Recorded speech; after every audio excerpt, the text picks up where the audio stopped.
Nongisa Yesu anajitema upenyu wake wapiweni upenyu wake wejitema wafukwane wake uchena nofukizwane upenyu wake nozoziwa upenyu wese upenyu wangu wejitema wafukwane wake uchena Siroda zenji tema zatama zotatukamwe ya unoja ofufukitwa nemwi Jesu nasunungurwa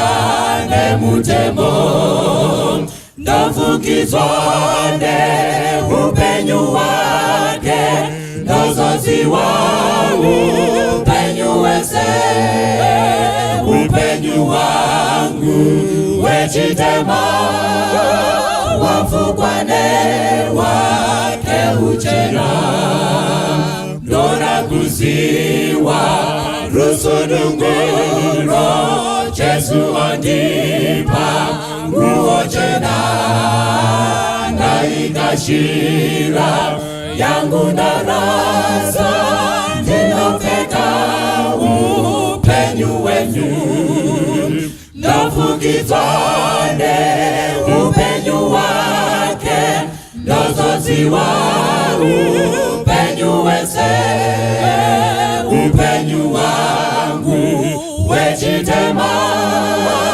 wafukwane wake uchena nozonerwane ruforo rwangu ndaruramiswa nemitenzi naerezwane izvirenyu nozokashira mbiri yenyu nofukizwane upenyu wake nozoziwa upenyu wese upenyu wangu wejitema wafukwane wake uchena Jesu mnunuri wangu muriri yorangu Onesimu nyara hazimu momatambuziko Jesu mnunuri wangu muriri yorangu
Jesu mnunuri wangu muri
paGalatia 1 verse 6 kusvika pavhesi ya 10 ndo patichatora chidzidzo chedu chenguva ino. Tisati tadaro ngatimbonamatai Ishe tomutendai. Potoita chidzidzo chino tinokumbira simba rekududzira nekuti vana venyu vanzwe murimi muri kutaura kwete munhu. Muzita raJesu tanamata, amen. VaGalatia 1 verse 6 kusvika pavhesi ya 10. Ndinoshamiswa kuti munokurumidza mukadai kushandukira uyo wakakudanai munyasha dzaKristu, kuti mutsaukire kune imwe ivhangeri, isati iri imwe hayo, asi kuti vamwe varipo vanokukanganisai vachida kushandura ivhangeri yaKristu. Asi kunyange isu kana mutumwa unobva kudenga akakuparidzirai imwe ivhangeri inopesana neyatinokuparidzirai isu, ngaave wakatukwa. Sezvatakamboreva zvino ndinorevazve saizvozvo, kana kune munhu unokuparidzirai imwe ivhangeri inopesana naiyo yamakagamuchira, ngaave wakatukwa. Nokuti zvino ndinoita ushamwari navanhu here kana naMwari? Kana ndinotsvaka kufadza vanhu here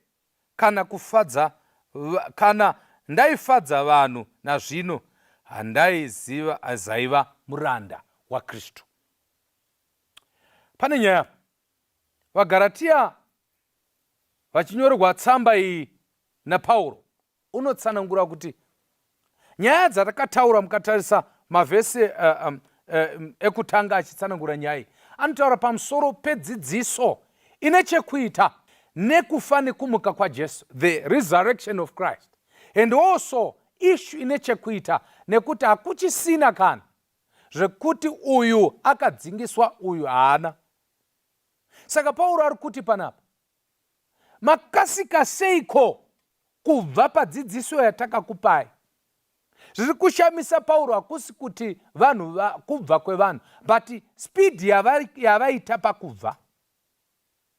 Pauro ari kuti ini ndiri kukuzivisai kuti kunyange isu pachedu, kunyange vatumwa, kureva kuti pakabvangirozi kudenga ichibwinya yakapfeka zvinobwinya, ikataura dzidziso dzimwe dzinopesana nehwaro hwatataura uhu, iye munhu ngave wakatukwa. Muri kuona kuti Pauro hasi kuita zvokutamba panapa, ari kutotaura kuti even an angel must be cursed kana kaunza zvinhu zvisirizvo. Wati moye pastor mufundisi zvake nje akabva pano apa pamhiri pagwai apa, kana ngirozi ichinzi ngaitukwe isina kumbobvera yakatukwa, zvoreva kuti dzidziso yeshoko raMwari ihombe kudarika even Gabriel. The word of God is bigger than an angel, so it is also bigger than a pastor. Kana pakaita dzidziso dzinopesana, zvoreva kuti maKristu anofanirwa kuziva zvinotaura shoko raMwari. And thus says the Lord must be our motto. Sola scriptura. Zvabva mushoko ngatibatei, zvabva kuvanhu ndezvevanhu. Shoko roti ngaatukwe munhu anounza nyongano pakati paIsraeri. But then my focus is not on that person, but focus yangu mangwananano anga manheru kune umwe ndeyekuti iwewe neni tirambe tsvina. Saka shoko randinaro nderekuti muramba tsvina. Pakauya muramba tsvina muno muZimbabwe, dzimba zhinji dzakaparadzwa, dzimba dzakaputswa nekuparadzwa. Mungafunga kuti dzaive tsvina. Pavakailoncha mutungamiri wehurumende ichinzi muramba tsvina, pakazolonchwa imwe inonzi hlalani kuhle pavanhu vakavakigwa dzimba kugariswa zvakanaka. Mukafamba muchiinda kuWarren Park mukapfuura White House maakudai munoona dzimba dzehlalani kuhle dziri kuraiti. Ende mukatarisa dzimba dzehlalani kuhle garai zvakanaka, mukadzikombeya nedzimba dzimwe dzakaparadzwa, muchaona kuti dzimba dzachona iduku. Ndiri kutotaura zvadziri iduku. dzakapazwa dzimwe dzacho dzaive dzimba dzinotyisa. Ndikurangarira umwe mukuru, achataura zita rake, akatokwira pamusoro pemba akati kana muchiidonhedza tangai madonhedza ini. Zvino handizivi kuti vakomana vaya vanodonhedza dzimba vari kutrenwa kupi naini, because anouya nechiya chekunokora chaichi. Haana kumboita skuzi, akanomunokora padhuze naye achinonokora matiles. Ndo paakaona murume uya kuti munhu uyu ari kureva business, dzikaparadzwa dzikadonha mumbare umu, dzakaparadzwa. Vachinoshamisa Teresa, paiparadzwa dzimba dzakanga dzakanaka, kwete zvekutamba ba, dzine matiles, but tudzimba twakasara tutokotoko, twakasara twakamira, twakashata. But twakasarirei, twakasara nokuti twakanga turi paplan. Teresa, zvaiparadzwa nokuti dzakanga dzisiri paplan. Saka ntaura pamusoro pemuramba tsvina panapa, hasi kutaura pamusoro pekuti munhu aparidza mharidzo isinganakidzi kana kuti isina mafacts. Chiri kurambwa, chiri kunzi tsvina, haise paplan.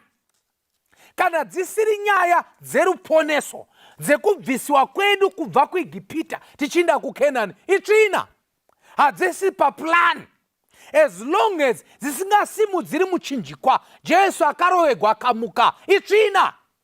We must have the guts dzekuti itsvina. Toda kuita case study. Zvakanaka kutarisawo zvakamboitika kune vamwe. Ndine 2 vanhu vandoda kuti ndipese mucherechedzo. Umwe wacho inyaya yatakajaira, nyaya yaPeter. Kuna mabasa vapostora 10:14, ndichaverenga muchirungu, na 13. Shona ndinayo panapa, ganingoverenga neshona zvikuita zvakanaka. Izwi rikauya kwaari richiti, simuka Petro, baya udye. Asi Petro akati, kwete Ishe, nokuti handina kutongodya chinhu chisakanaka chine tsvina. Nyaya munoiziva, nyaya yacho, application yacho iri very clear. Ndeyekuti Peter ainzi inda unoparidzira kuvaHedden. Handisi kutaura nyaya, handisi kuchinja meaning. Mandoda kungoti nditarise rimwe divi kuti Peter ari kuramba kuna Ishe, wari kuti Ishe ndiJehovha. Ari kurambira Mwari kuti handidyi zvinhu zvine tsvina, nokuti papa uya mhuka dzadzine tsvina. I don't understand Peter. Peter sometimes, you know, how can Peter refuse to eat nekuuraya mhuka dzanzina Mwari idla? Vanobva vamhanyira doctrine yekuti mhuka dzese dzakacheneswa. Ndakuudzai kuti nyaya yadzidziswa apa yese yekuti idlai mhuka dzese yanga iri yeevangelism. But ndiri kutora hangu pfungwa yekuti Peter ari kuramba muvision kuti handidli nokuti ndakanzi nemi ndisadle. Because chaita kuti Peter asadle zvinhu izvi, akanga akaudziwa kuti Jehovha wakaramba tsvina, saka anoti Jehovha wandinoziva haachinji. Saka Peter ari kutaura panapa kuti imimi makutaura ndimi Ishe, but ndokuzivai musingachinji, saka handibati. As long as muri Mwari hamuchinji. Of course, the Bible was not referring to eating all kinds of animals, but yaitaura pamusoro pekuti Peter asazoramba kana akudaidzwa kunoparidzira Cornelius. Ndakuti tore pfungwa iyi yekuti, mira pamaprinciples awakadzidziswa. Hakuna kunzvenga. Unyange shoko rikabva kudenga serinoti roshandura, Mwari haashanduke. Very soon akaitaura Johani kuna zvakazarurwa kuti Satani uchaita mashura. Mashura achatoita kutoita fake, second coming, kufeka kudzoka kwaJesu kwechipiri. Musabvuma kana vakafa vasina kumuka, musabvuma. Nokuti Mwari haashanduke. Anogona kutonyora even mudenga umu, kunyora musky kuti remember the Sunday day to watch be holy, to keep it holy. Musabvuma, Mwari haachinji. Nyange ukazvagwa mwana akanyogwa kuti chengeta svondo, musabvuma. Because vana vanogona kuzvagwa vakanyogwa, tombodzwa mastori akadaro. Musabvuma, ramba tsvina. Another case study, a very interesting one. Tinoona kuna Jeremiah chapter 35. Ndokwandanyanya kutandara ikoko. Jeremiah 35. Ndichakuverengera inyaya munoziva, but ndoda kungoti kurangaridzai nyaya yamunoziva nechekare. Jeremiah 35 verse 1, shoko rakasvika kuna Jeremiah. Muri kuona kuti harisi shoko rake rakaita zvokusvika. Shoko, we don't understand raisvika sei, but shoko rakasvika. Handizivi kuti shoko riri kusvika here, rasvika here shoko. You know why? Because vanhu vanogona kungonzwa but shoko risina kusvika. Jeremiah, vari kuti kusvika zvoreva kuti Jeremiah understood the word of God. And it also shows kuti shoko racho harisi rakaoriginata naJeremiah, rakasvika. Shoko ngarisvike vanhu vaMwari. Rakasvika rikati kudi, rakati kuna Jeremiah namazuva aJoakim mwanakomana waJosia mambo waJudha richiti, enda kuimba yevaRekabhi utaure navo, uye navo mumba maJehovha mune imwe kamuri uvape waini vamwe. I like how this thing was explained. Because vanhu vakafungudza kuti Jeremiah akaziva nedoro muchechi. Mune imwe imba, kana uchinzi muimba yaJehovha muvazhe. Saka pane dzimba dzanga dzakavakwa dzichipoteredza temple, not kuti doro rakapinda mutemberi. Mwari havaiti drama iroro. And then the Bible says, ipapo ndakatora Jahazania mwanakomana waJeremiah, mwanakomana waHabhazania, kureva kuti hasi mwana wake but ari kukudza vabereki vake, nehama dzake nevanakomana vake vose, neveimba yose yevaRekabhi, ndikavaisa muimba maJehovha, mukamuri yevanakomana vaHanani mwanakomana waIgibhidhari, munhu waMwari, yaiva pedo nekamuri yemachinda yakanga iri pamusoro pekamuri yemachinda yakanga iri pamusoro pekamuri yaMaasaya mwanakomana waShamurimu, mutariri wechikumbaridzo. Zvese izvi zvinoitigwa information yekuti musazoramba kuti there is a historicity to this thing. Zvakatoitika, kutaura mazita kuti mugogugula muone kuti ndizvo here. Zvakatoitika, zvinhu zvakatoitika zvokutaurwa naJeremiah panapa.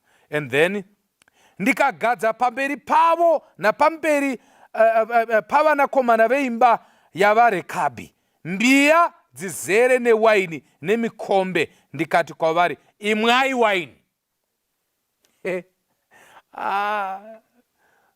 Dei waiveiwe raimwiwa apa. Handitaripo nemuprofita waMwari ende tiri muchechi tiri kanzi makamu kanzi Jeremiah nhasati tira mashurati padoro, but inzwai vanhu vaMwari, Jeremiah naiye akashamisika kuti Mwari muda kudiko, ndiuye newaini. Kanzi uya newaini,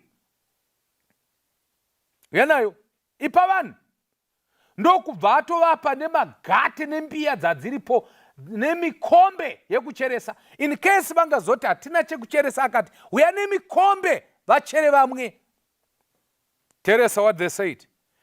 Asiwo vakati hatingamwi waini. Vakomana, nokuti Jonadhabhi mwanakomana waRekabhi baba vedu vakatirayira vachiti, regai kumwa waini imi navanakomana venyu nekusingaperi. Hallelujah. Ramba china. Be a principled man. Pano toda kunamatira vanhu vanoti inini pastor handichadi kumwa. Ndochirongwa chatinacho.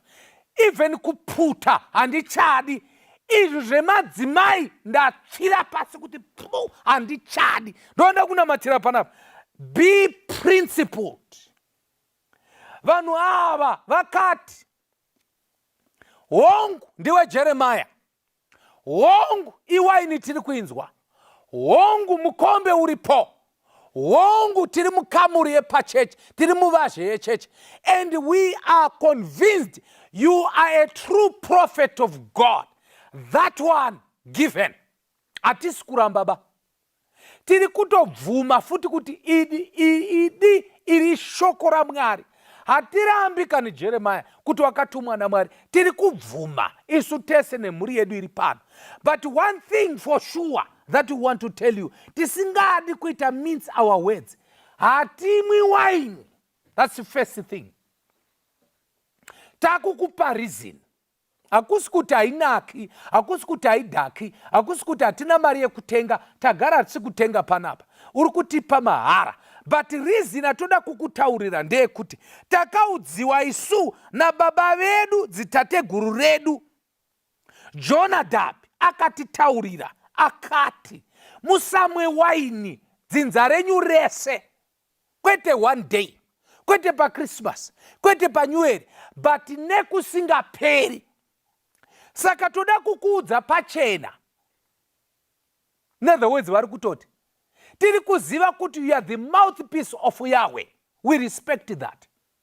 But we want to tell you the truth. Jeremiah, iwe wakamira mutsoka dza Jehovha, watumwa naMwari musika vanhu. In other words, we are not just telling you, we are telling God that hatimwi doro. Understand. Muri norambira muprofita wechokwadi. In other words, regai nditoti, muri norambira Jehovha, ivo vapiwa mvumo naMwari, vanoti kwete. Obva vati, hatisi kuramba nokuti imi mataura. Tiri kuramba nekuti baba vedu Jonadab vakati musamwe doro. Saka ndati tisati tanamata, ramba tsvina. Kanyeka munokaziva mani, tingakokunetsa ichi kupambadzira nguva. Kanyeka munoziva ka.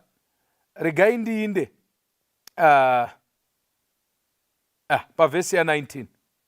Therefore, thus says the Lord of hosts, the God of Israel, Jonadab, the son of Rekabi, shall not want a man to stand before me forever. Listen to why. Prophets and Kings, page 425. For those who are spirit of prophets. Upon the house of the Rechabites was pronounced a continued blessing. Thus, God taught his people that faithfulness and obedience would be reflected back upon Judah in blessing, even as the Rechabites were blessed for obedience to their father's command. I announce my benefits of obedience and faithfulness. We'll come back to them. But I wanted a verse, pointa Mwari vakutaura, a moral lesson, panyai, kuti. Mangozvionerawo Jeremiah kuti vana ava vaRekabi, haasi Rachabi uya achifeve, Rekabi, varamba kumwa doro.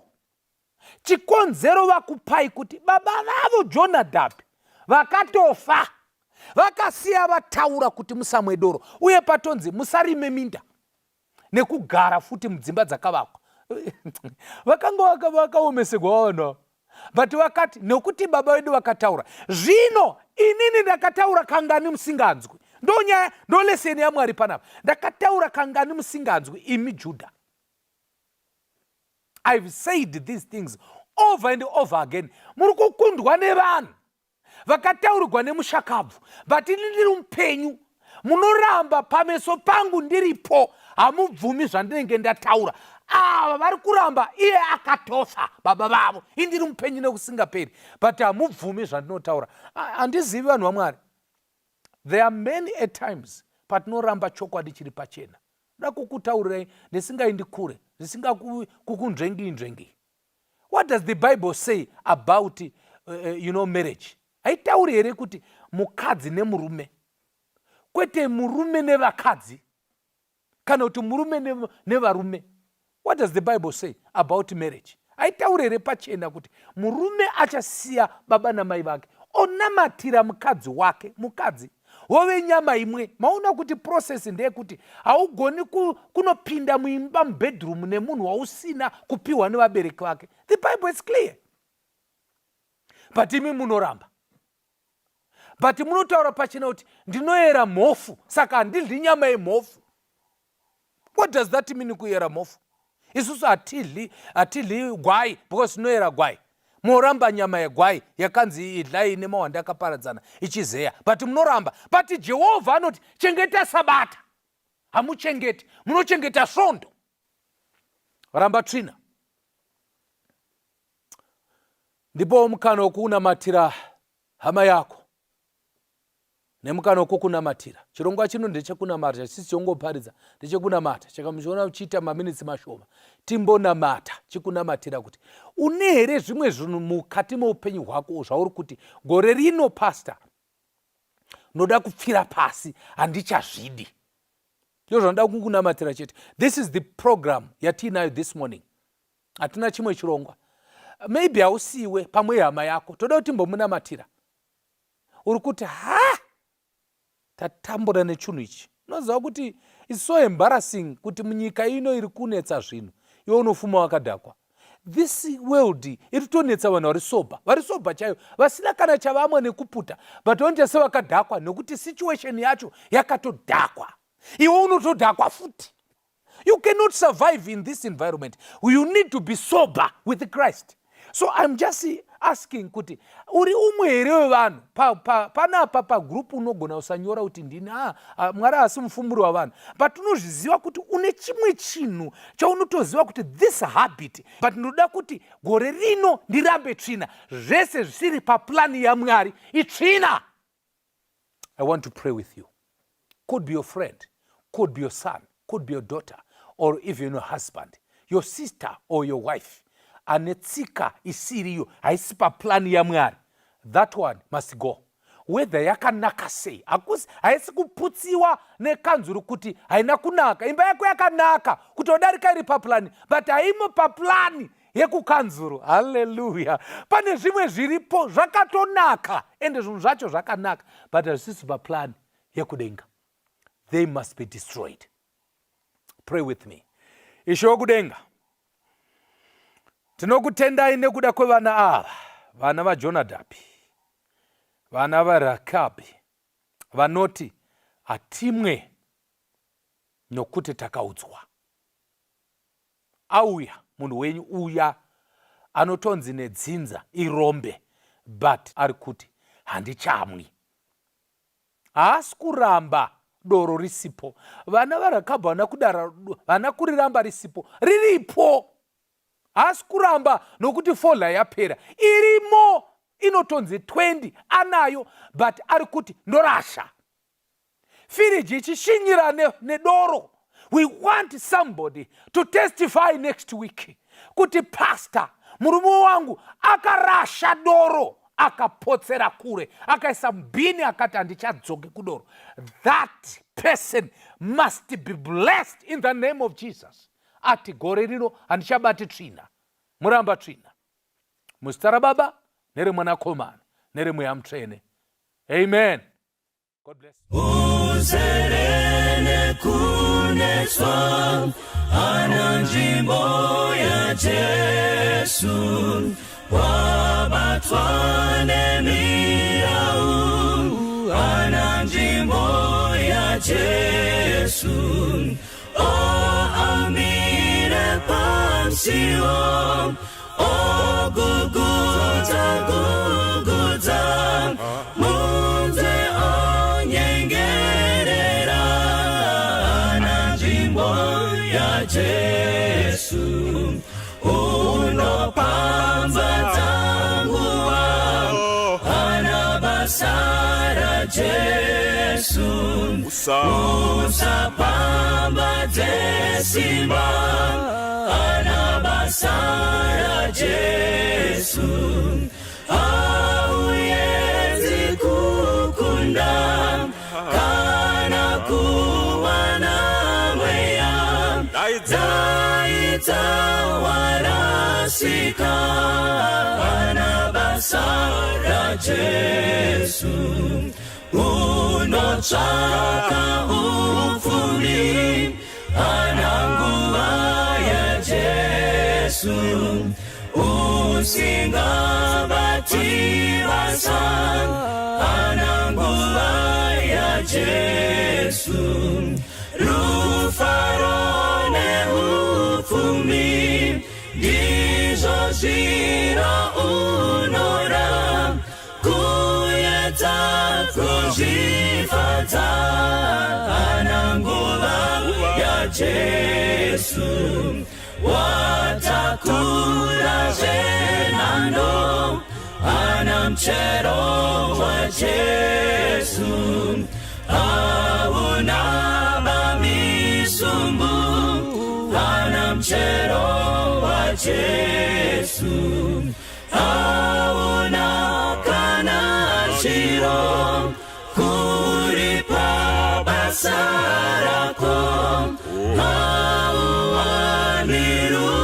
auanirufaro, wakumbana na Jesu, auanirufaro, wakumbana na Jesu, auanirufaro, wakumbana na Jesu. Nomutewera kweseko Ndaziza kumusimbira, dotondera kundifira, pamchinjiko we Kalvari. Jesu wanditungamira, rendoresengu wazese, arishamwari yeidi, dinotondera Kalvari. Dofarira mtemo wake, dona anditungamire, rundo rake rakana kairo, raereswa pa Kalvari. Jesu anditungamira, rendoresengu wazese, arishamwari yeidi, dinotondera Kalvari. Dinofamba ndisingachki, ndofara na Kristu Petro, ndosimbira ndichaona, shamwari yepa Kalvari. Jesu anditungamira, rendoresengu wazese, arishamwari yeidi, dinotondera Kalvari. Dinofamba ndisingachki, ndofara na Kristu Petro, ndosimbira ndichawana, shamwari yepa Kalvari. Jesu anditungamira, rendoresengu wazese, arishamwari yeidi, dinotondera